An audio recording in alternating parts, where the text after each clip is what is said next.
நீங்கள் சொன்னால் நம்ப மாட்டீங்க. அதான் சரி இந்த வீடியோ போடுவோம் அப்படின்ட்டு. இங்கே பாருங்கள் எவ்வளோ புல் கிடக்குன்னு பாருங்கள். பாருங்கள் இந்த புல்லுக்கெல்லாம் என்னங்க பாருங்கள் எவ்வளோ கஷ்டப்பட்டு பிடுங்கிட்டு வந்து போட்டிருக்கு.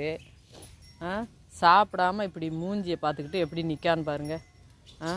வயிறை கொடக்குன்னு போட்டுட்டு உட்காந்துட்ருக்கா பாருங்கள். மோந்து மோந்து பார்த்துட்டு பேசாமல் இருக்கா. என்ன செய்ய? நாத்தா வேணும்னா எங்கே போக? அதுவும் சோள நாத்தா கேட்கான். இவளுக்கு அதுதான் பிடிச்சிருக்கு பாருங்கள். மூஞ்சி எப்படி பார்க்கான்னு. சாப்பிடுன்னா சாப்பிட மாட்டேக்கி. இங்கே பாருங்கள் எவ்வளோ புல் கிடக்குன்னு பாருங்கள். இந்த புல்லுக்கு என்னங்க நல்ல புல். ஒவ்வொரு மாடு எப்படி இந்த புல்லாம் கிடைக்காம எப்படி கஷ்டப்படுது பாருங்கள். அப்படியே நிற்கிறா வயிறை கொடக்குன்னு போட்டுட்டு.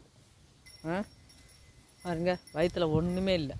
செனை வேறு இதில் பாருங்கள். பக்கத்தில் போகிறேன் புஷ்ஷுங்குது. அவள் பையனை பாருங்கள். அவனுக்கு எவ்வளோ புல்லுன்னு பாருங்கள். அவன் ஒழுங்காக சாப்பிட்டுட்ருக்கான். அவனாவது சாப்பிட்றான். வேறு வழி